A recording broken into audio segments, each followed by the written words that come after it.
All right. Hello. I am AlexisGoesMoo, and I will be doing a run of Future Connected 20%.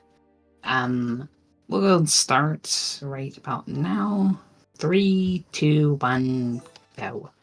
First thing we're going to do is a load that is about 15 seconds. The beginning of the game is a lot of loading because we're skipping a large amount of cutscenes in the very start. And also, I started the file a little earlier just to make this load like 3 seconds faster. Alright. So this is very important. I'm going to turn on casual mode.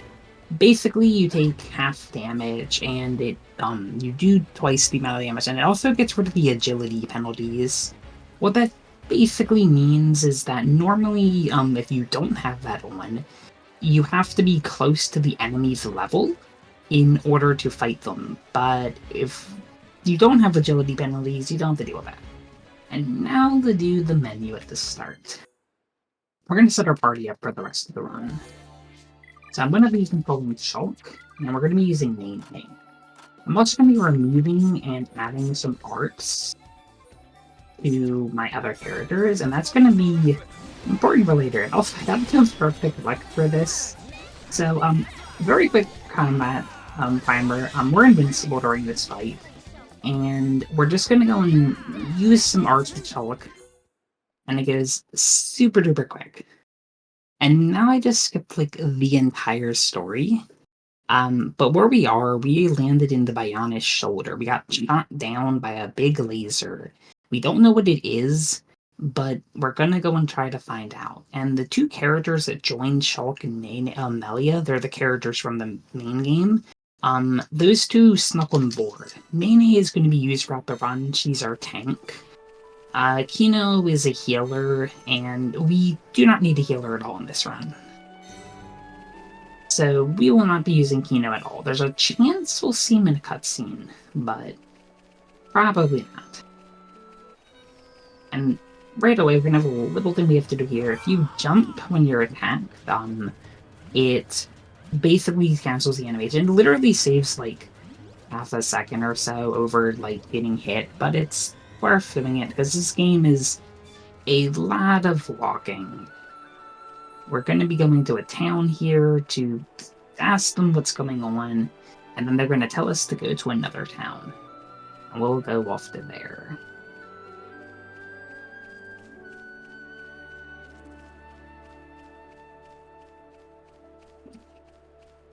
So we have something called skip travel, and it moves you really far up. Like you saw where I am, I'm already ahead of the stairs. And I'm going to do that a few times to save some seconds. So now we're going to go back to Junks. This is our ship that was shot down. We're going to do a jump. Every time you want to land in the water, you want to jump because the swimming speed is a little slower than regular speed, and it saves a little bit each time you do it.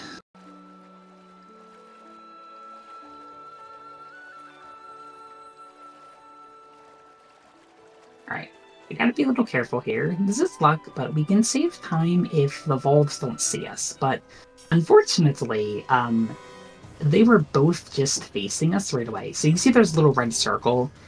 Basically, if the red circle's there when you walk into a cutscene, it loads like a second slower.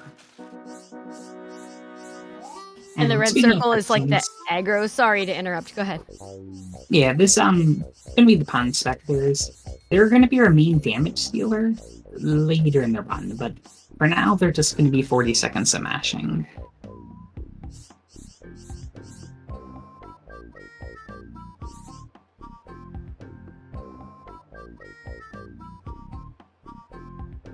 So we have a bit of free time because I'm just gonna be walking to some locations.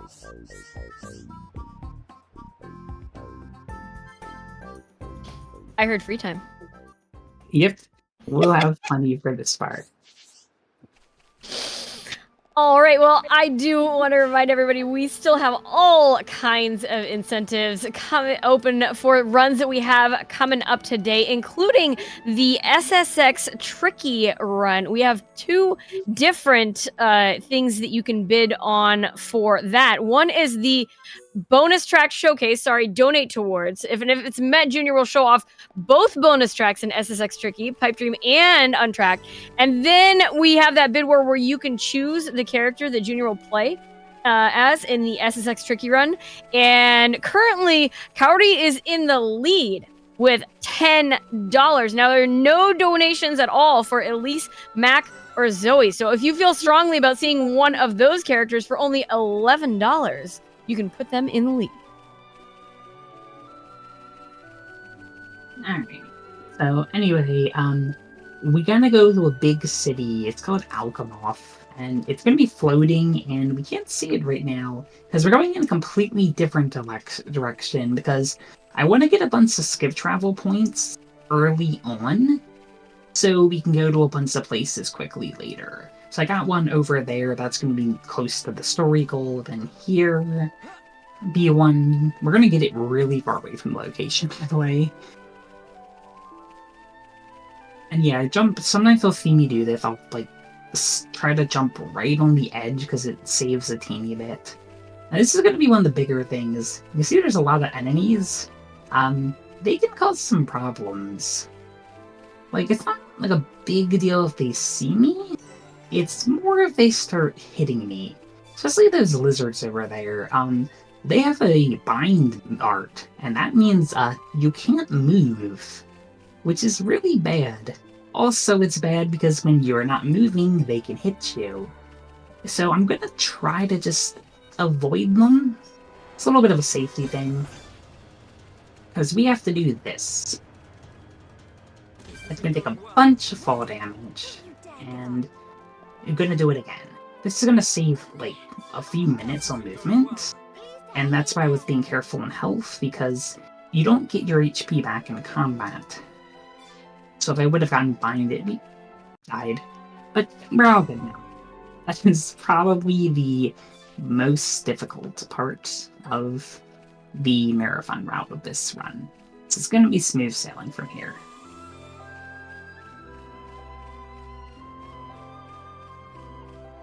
So this is actually going to be, this location looks really nice at night, but sadly it's going to be during the day. It's stuff, there's like fog and it looks really pretty, but we're just a little too early.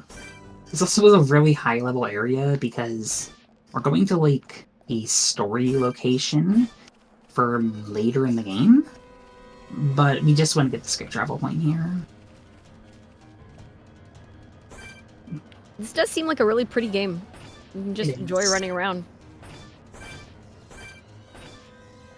I think if you play as Melia, you can die to these dinos if they all were to attack you at once, but that's not a problem here because we have a lot more health. And there's our location. It's the quarry over there. We will go inside it, but for now we're just going to get really close to that pillar, and then it's going to give us a location, and we're just going to take it. Jump here, you have to do that actually, because you otherwise will walk into a wall. And then we're gonna go back to where the first skip travel point I got in. And immediately I'm gonna go forward, and you can see Alchemoth in the distance. We're gonna go for a bit of a journey to go and get there. First, you can see there's a little opening, that's some ribbons, we're gonna go up there. We're gonna go to where those bones are, and walk just across a bunch of bridges. It's a bit of a trek to Alchemoth, but we will be there soon. And it's a very safe trek too, because I'm not really ever in danger in walking at this point in the run. There's gonna be a scary spider on screen. I don't like antles very much. We will fight one, and I actually have a recent fight strat change that actually will have us have to fight it, like not just do a quick time event and kill it.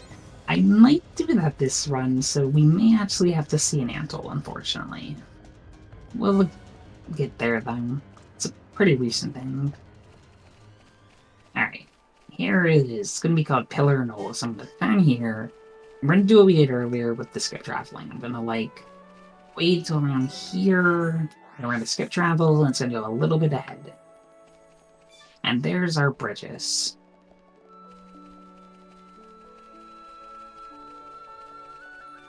Usually I use the timer to like kind of see. You can see there's like the in-game clock.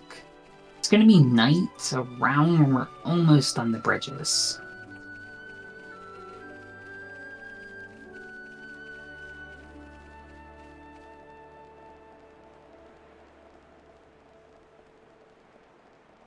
It's a shame it's not raining. When it's raining and it's night, Alchemolf looks really, really nice in the background.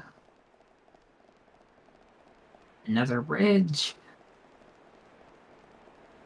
Then one little one that's going to lead us to the floating platforms, and then that's going to bring us to Alchemolf.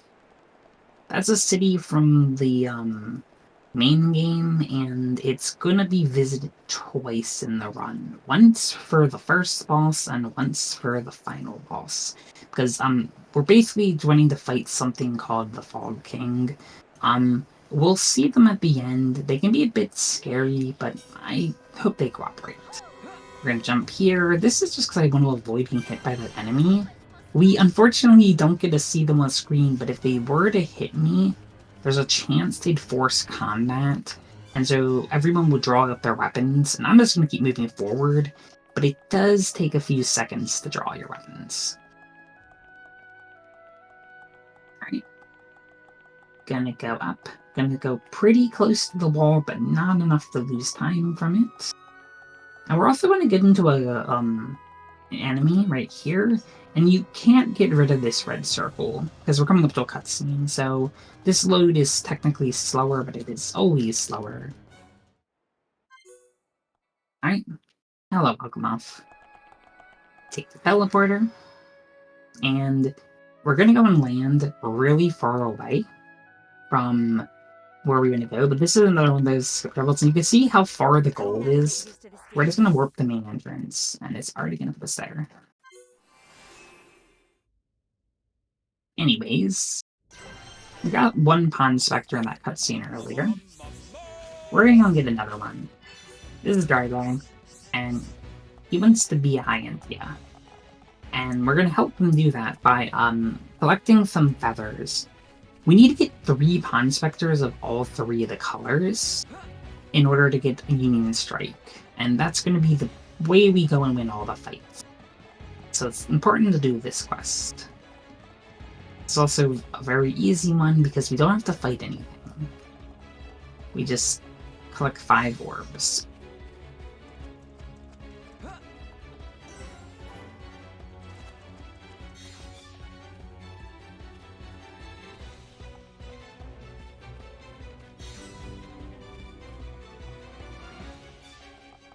Alright, after this one, I'm going to skip travel to the fountain that I just got.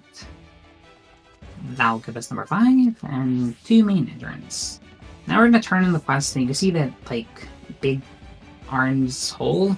That's, the Fog Rift, and that's where the Fog King is coming from. So we're going to go there. We think we're about to fight the Fog King, but it's actually just an enemy that they affected. And it makes, like, enemies more aggressive and dangerous.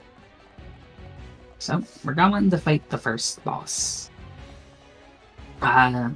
This is pretty fast of a fight. I'll just try to go over what I'm going to do. I'm going to be attacking from the side as Shulk. Basically every fight. I'm also going to use a move called Monado Eater to give some damage over time. Also, super important, I hit a button at the start, you may hear them say, let's focus our efforts. That is just done to make damage a lot faster. It just makes the party more aggressive.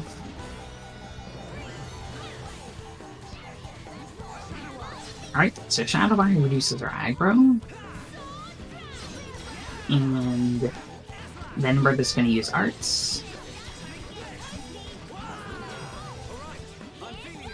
I'm also going to use Battle Soul towards the end of the fight.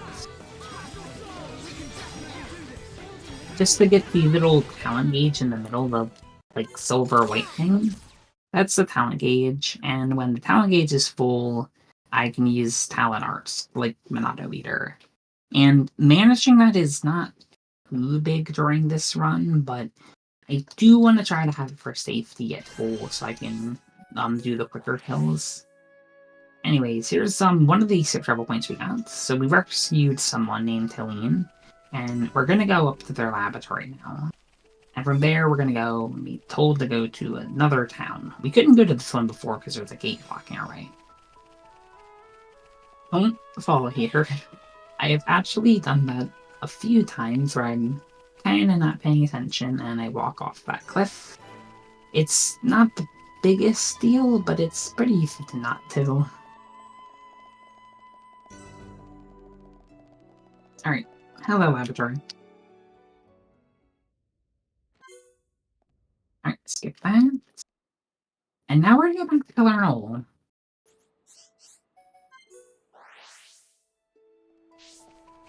And from here, I'm going to try to make sure I'm to the right of this tree, and we're going to do, like, kind of a skip again. This is just going to be walk forward, and we're going to go and land and skip a whole bunch of movement as we head to Grandel. Another random thing about the rain, if it was raining, these vangs would not be here. As flying enemies just aren't around during the rain. Gonna cut through here. We're gonna aggro some stuff, but not gonna be able to do anything. And there's the ramparts, and you can see that big tower. That's where Grandel is. So we're gonna go to the ramparts, and we're gonna get a cutscene where they open the gates, and then we're gonna head to Grandel.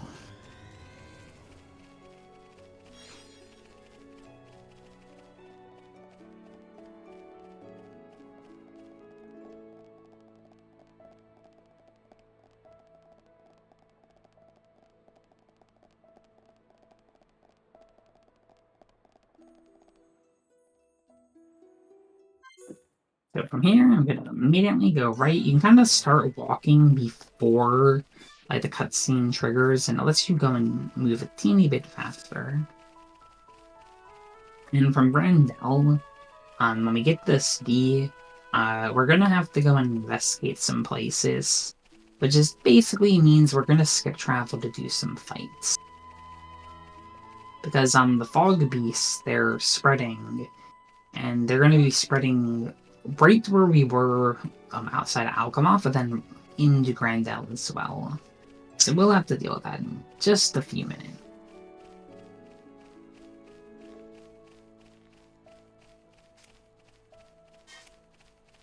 Thank goodness I can be reminded of the story just by pressing ZR. So throw out here. And we have made it to Grandel. We're going to do a really important thing for the run. We're going to go and buy something. It's just a weapon for Nene, and it might not seem too significant, but it really adds up for some of the later fights. And our story goal is there, but instead we're going to get this place to skip travel to. And from here, we're going to get our last Pond Spectre. It's another one where we don't have to do a fight, which makes it very easy. There's a Nopone, who's one of the Pond Spectres, named Tutu. And Tutu lost his Mira, and he won't go back to where he's supposed to go. He's supposed to go in the Grandel and meet their leader. But he doesn't want to because he's staring at his reflection. And if he doesn't have a mirror, he can't do that. So we're going to go and do this mirror back.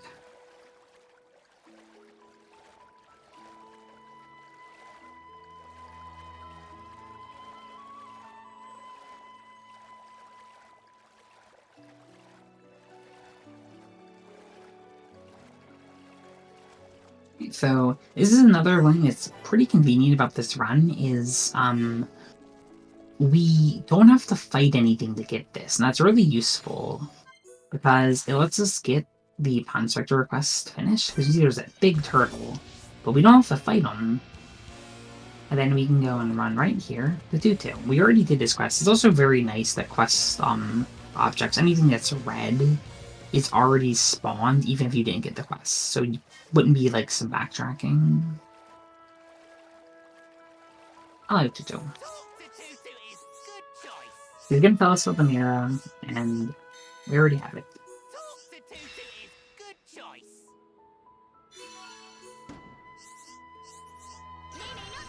After that, it's going to give us a tutorial on Union Strikes. It's going to be a quick time event, and now the most important thing in the run, it's going to be in the screen very soon, is there's these little 3 bars, and this run is going to go and just fill that up as quickly as possible. That's why we play as Shulk. He's very good at filling it up. Also, the last menu of the run. Just gonna go and equip the weapon and the gem Humilia. And then upgrade the arts that we use a lot.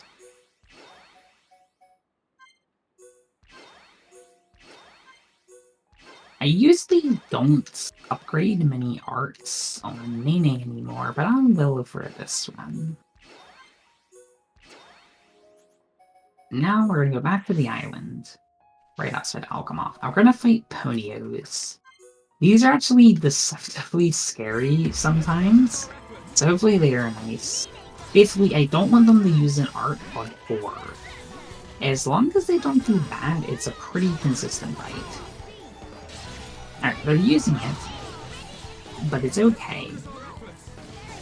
Because it was after I used Buster. That's a really big damaging move.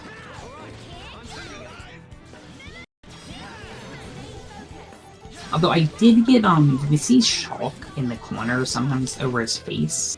He looks sad. That's called tension down, and that's very bad. Basically, it really lowers your accuracy, and Shulk can't do much. Probably don't like moves like Gore, because anything that knocks you back tends to lower tension.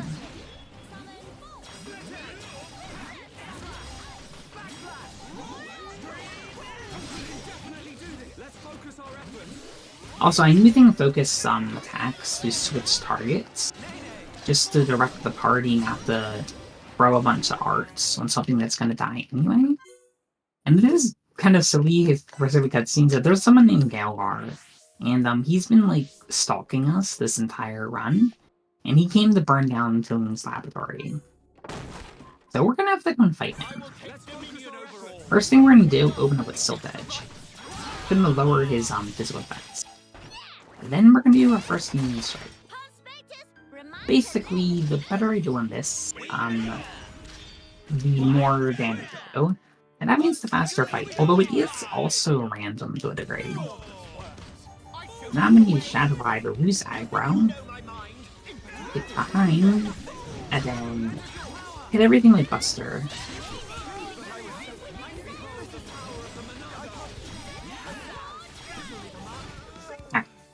And then the fight ends when the dialogue of Galvar ends. So it makes it kind of nice that there's that one enemy that we have kind of something to do still. So that's the way we always want to kill him first as well. And so anyway, now we're going to go and get High Ether quests, which is a series of talking to people. Basically, we can't hit the Fog King. We tried to fight them earlier, but we instead need to go and, like, fix some stuff on our sword, and then we'll be able to go and attack the Fog King. So first we talked to that soldier, told us to talk to this soldier. Then he's gonna go and tell us to talk to this woman named Sarja. And that's gonna be our next person. So we're gonna go back to Prayer Rock, right around where we were to, and head towards this graveyard.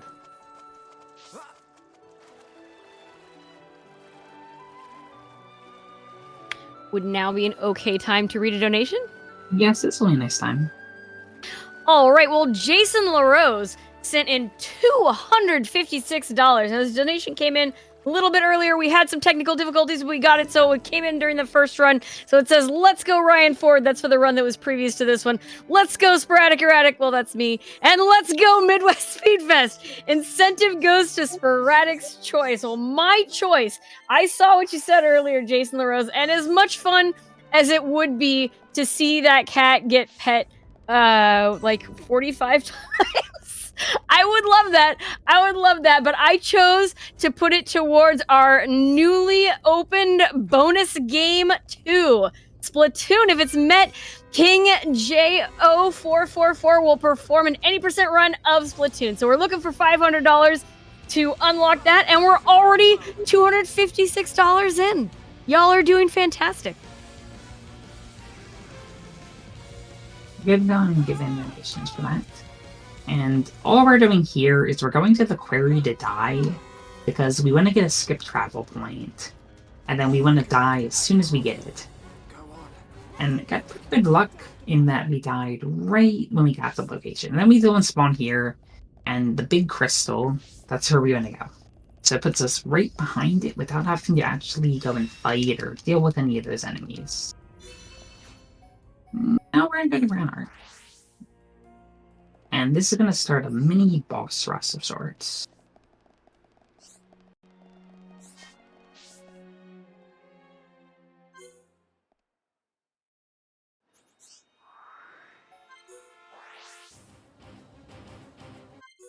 First is going to be Mammoth.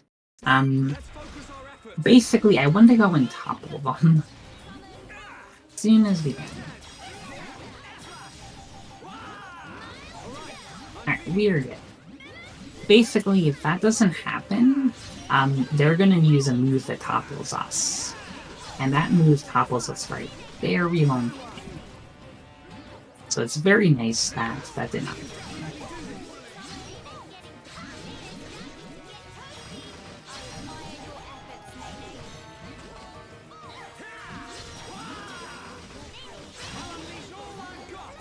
Alright, and this move is Cyclone. We're going to use that actually more than once in the run, but it's good because it helps us topple.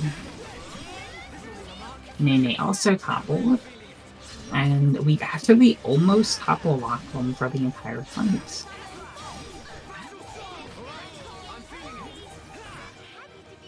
Wow, we actually avoided an art called Weakening Howl. It's really bad because it lowers our agility and makes it so we basically can't hit the Mammoth. But we completely avoided that. Anyways, I'm gonna go with Stream Edge. You can see it gives me Talent Gauge. And then because we already have Union Strike, we're just gonna use it right away.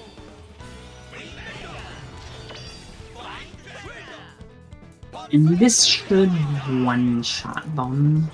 I did perfect, so if I don't, it just means I got pretty bad luck. And the last of the boss rush, this changed a bit recently. Basically, we're going to use Union Strike again. But what I'm going to do is I'm going to fight kind of where we spawn, just to go and build it up a little faster. We're going to try to break all the bats. And then we're going to use Cyclone. And you see we got a lot of that meter in the upper corner very quickly.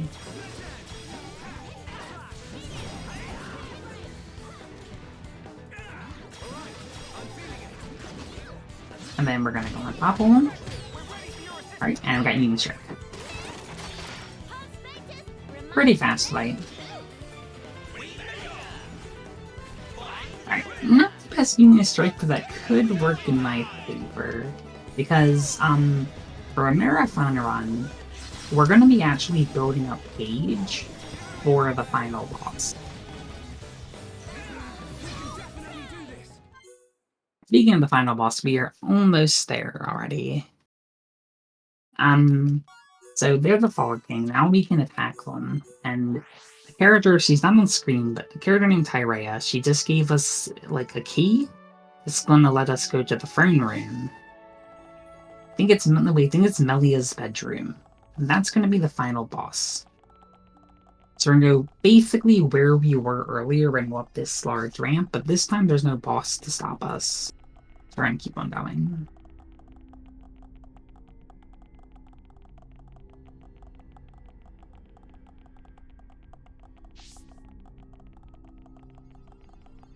You see there's that enemy up there. I'm gonna go and fight them just to get some meter for the next fight. Thankfully I have some a little bit before we start it. And we'll fight this basically for as long as we need. So I'm gonna lose aggro. Use my arts. And then wait a little bit. I'm waiting to the side because it usually lets us avoid some of their arts. Alright, next we have Burst Divinity. That's something that happens randomly, and it's really good because it fills up your gauge a lot. Which means less time going and doing it. It's also good that Nene died, but I'm hoping for is to stay in this fight for a long time. You can actually get it all the way to the goal. That's pretty unlikely. Usually around now, see, we're kind of out of... Okay, we're out of combat. Unfortunate. It'd be funny to actually get that to happen in a run, as I've never had it happen in, like, a run only in practice. But as you can see, we have a good amount of gauge left. And the reason that's going to be important is they use these things called knights, and they are very scary.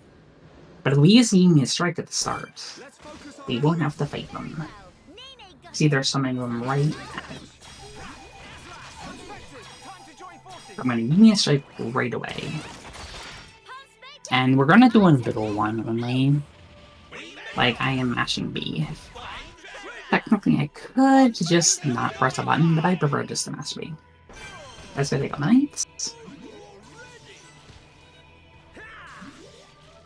And now my goal isn't really to fight, but just build up. Where are you going? They moved a lot.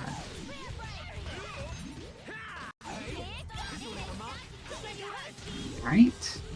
We're looking good. Just want to make sure I get the meter up quarter. Okay, now. So we are good to go. Gonna use Shadow Eye. And from here onward, this fight is actually very easy. As in, even if, say, I messed up and everyone was dead, the first phase of this fight, you can honestly fight solo Shulk in this speedrun. Anyway, this is phase 2.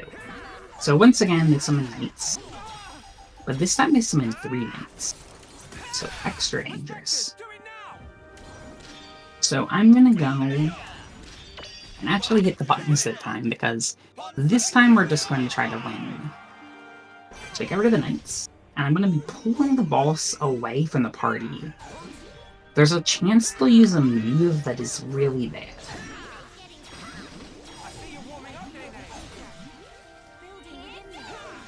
So I'm always going to be facing away from the party. Alright, we got our topple. And already time for our second strike. Time is pretty soon. Basically, time is when the boss is dead. So the me at their HP bar. Alright, so I'm gonna use this eyebrow. And that's the move that's really bad, is Mispress. Although in this case, it's not too bad, because it's just the party.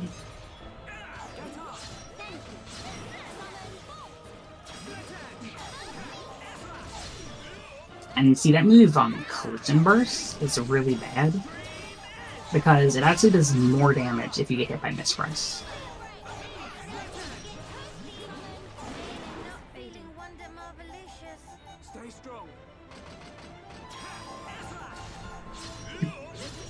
Unfortunately, it took a little longer than usual to kill them, and that's time. Sadly, I got my tension down towards the end of the fight, so Nene was trying to help me instead of that. But she got it in the end. GG. Our future must be kept safe.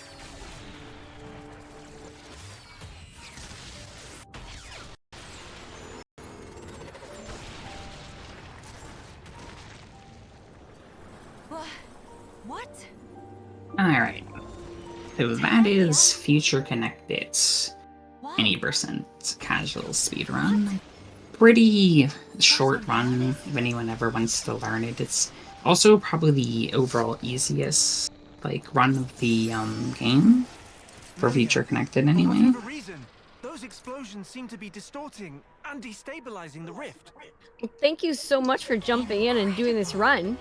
Yep, They saved I haven't us. played in a few days, but I have some events coming up, so I'm somewhat ready already. Time to finish this. Nice. Well, I mean, it all looked fantastic to me, and this is a really pretty little game, too. Do you have any shout-outs you would like to do? Not that I can think of off the top of my head. Okie doke. Well, thank you so much. I hope everybody enjoyed that as much as I did. I can't handle how cute these characters are. And I hope y'all stick around. It's so cute. I hope y'all stick around because on deck we have Paper Mario 3D Land. Con Man is gonna be running that for y'all real soon.